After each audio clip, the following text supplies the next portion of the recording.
प्रथम स्कंद अध्याय 12 परीक्षितीचा जन्म. शौनक म्हणाले, अश्वत्थाम्याने सोडलेल्या अत्यंत तेजस्वी ब्रह्मास्त्राने उत्तरेचा गर्भ नष्ट झाला होता, परंतु भगवंतानी तो पुन्हा जिवंत केला.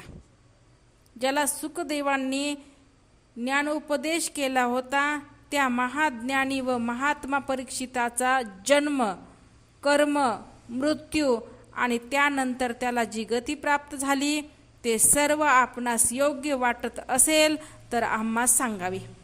आम्ही मोठ्या श्रद्धेने ते ऐकू इच्छितो, असे शौनक सुतांना म्हणाले. त्यावर सूत म्हणाले, धर्मराज युधिष्ठिर आपल्या प्रजेला प्रसन्न ठेवीत पित्यासमान तिचे पालन करीत होते. भगवान श्रीकृष्णाच्या चरणकमलाच्या सेवेमुळे ते सर्व भोगाबाबत निस्पृह झाले होते. त्यांच्याजवळ विपुल संपत्ती होती. मोठमोठे यज्ञ केल्या कारणाने त्यांच्या फलस्वरूप श्रेष्ठ लोकांचा अधिकार त्यांनी प्राप्त करून घेतला होता. त्यांच्या पत्न्या आणि बंधू त्यांना अनुकूल होते. सर्व पृथ्वीवर त्यांची सत्ता होती. ते जंबूद्वीपाचे स्वामी होते आणि त्यांची कीर्ती स्वर्गापर्यंत पोहोचलेली होती. हे ऋषींनो,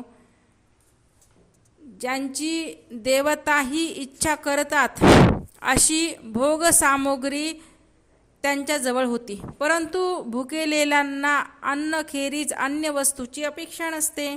त्याप्रमाणे भगवंताशिवाय अन्य कोणतीच गोष्ट त्यांना सुखी करू शकत नव्हती. हे त्यांनी चांगलं समजून घेतलं होतं. शौनक महोदय, उत्तरेच्या गर्भातील तो वीर ब्रह्मास्त्राच्या तेजाने जळू लागला तेव्हा त्याला एक ज्योतिर्मय पुरुष दिसला.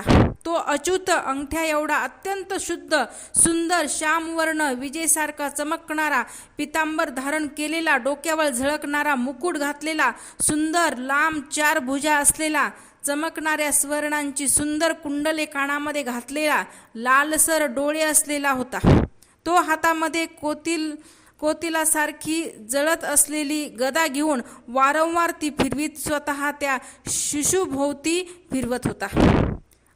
जसा सूर्य आपल्या किरणांनी धुंक्याला पिटाळून लावतो त्याप्रमाणे त्या गदेने तो अस्त्रतेजाला शांत करीत होता. आपल्या जवळ असलेल्या त्या पुरुषाला बघून हा कोण आहे असा तो शिशु विचार करू लागला. अशा प्रकारे त्या 10 महिन्याच्या गर्भस्थ शिशूच्या समोरच धर्मरक्षक अप्रमेय भगवान श्रीकृष्ण अस्त्रतेजाला शांत करून तेथेच अंतर्धान पावले. त्यानंतर अनुकूल ग्रहाचा उदय झाला असता सर्व सद्गणांना विकसित करणारा शुभ मुहूर्तावर पांडुवंशीय परीक्षिताचा जन्म झाला. तो बालक इतका तेजस्वी होता की जणू पांडू राजानेच पुन्हा जन्म घेतला होता. महाराज युधिष्ठिरांनी प्रसन्न मनाने धौम्य कृपाचार्य आदी ब्राह्मणाकडून पुण्यवाचन करून त्याचा जातकर्म संस्कार केला. दान देण्यासाठी योग्य काळ जाणणाऱ्या युधिष्ठिरांनी प्रजातीर्थ काळातच नारळ तोडण्यापूर्वी ब्राह्मणांना स्वर्ण, गायी, जमीन, गावे, उत्तम प्रतीचे हत्ती, घोडे आणि उत्तम अन्न हे दान दिले.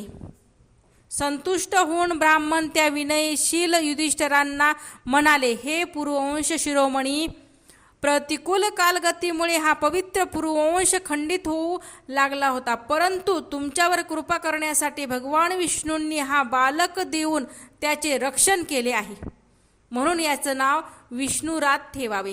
हा बालक संसारात मोठा यशस्वी, भगवंताचा परमभक्त आणि महापुरुष होईल, हे निसंशय. युधिष्ठिर म्हणाले, हे महात्म्यांनो, हा बालक आपल्याला उज्ज्वल यशाने आमच्या वंशाची पवित्र कीर्ती, महात्मे, राजश्री यांचे अनुकरण करीन ना. ब्राह्मण म्हणाले, धर्मराज, मनुपुत्र इक्ष्वाकुप्रमाणेच हा पुत्र आपल्या ते प्रजेचे पालन करील. दशरथ पुत्र श्रीरामासारखा ब्राह्मण भक्त आणि सत्य प्रतिज्ञ होईल. हा उशिनर देशाच्या राजा शिबिराप्रमाणे दानशूर आणि शरणागत वत्सल होईल. तसंच यज्ञकर्त्यामध्ये दुष्यंतपुत्र भरताप्रमाणे आपल्या वंशाचे यश पसरवीन. धनुर्धार्याप्रमाणे हा सहस्त्र अर्जुन तसंच कौंतेय अर्जुन यांच्यासारखा अग्रगण्य होईल. हा अग्नीसारखा अजिंक्य आणि समुद्रासारखा दुस्तर होईल. हा सिंहासारखा पराक्रमी, हिमालयासारखा आश्रय घेण्यास योग्य, पृथ्वीसारखा क्षमाशील आणि माता पित्यासारखा सहनशील होईल. पितामह ब्रह्मदेवाप्रमाणे यांच्या अंगी समता असेल. भगवान शंकरासारखा हा कृपाळू होईल. सर्व प्राणीमात्रांना आश्रय देण्यामध्ये हा लक्ष्मीपती भगवान विष्णू समान होईल. समस्त सद्गुण धारण करण्यामध्ये हा श्रीकृष्णाचा अनुयायी होईल. रतिदेवासारखा उदार आणि यत्यातीसारखा धार्मिक होईल. हा बलीसारखा धैर्यवान, भगवान श्रीकृष्णावर प्रल्हादासारखा निष्ठावान होईल.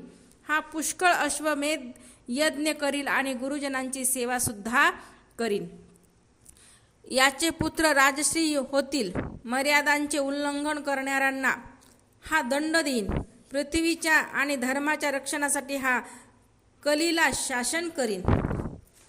ब्राह्मण कुमारांच्या शापाने तक्षकापासून आपला मृत्यू होणार हे ऐकून हा सर्व आसक्ती सोडून देऊन भगवत चरणांना शरण जाईन. हे राजा, व्यासपुत्र सुखदेव यांच्याकडून हा आत्म्याच्या यथार्थ स्वरूपाचे ज्ञान प्राप्त करून घेईन आणि शेवटी गंगातटा आपल्या शरीराचा त्याग करून निश्चितपणे अभय पद प्राप्त करून घेईन. ज्योतिषशास्त्रातील तज्ज्ञ ब्राह्मणांनी युधिष्ठिरांना याप्रमाणे सांगून आणि मान सन्मान स्वीकारून ते आपापल्या घरी परतले.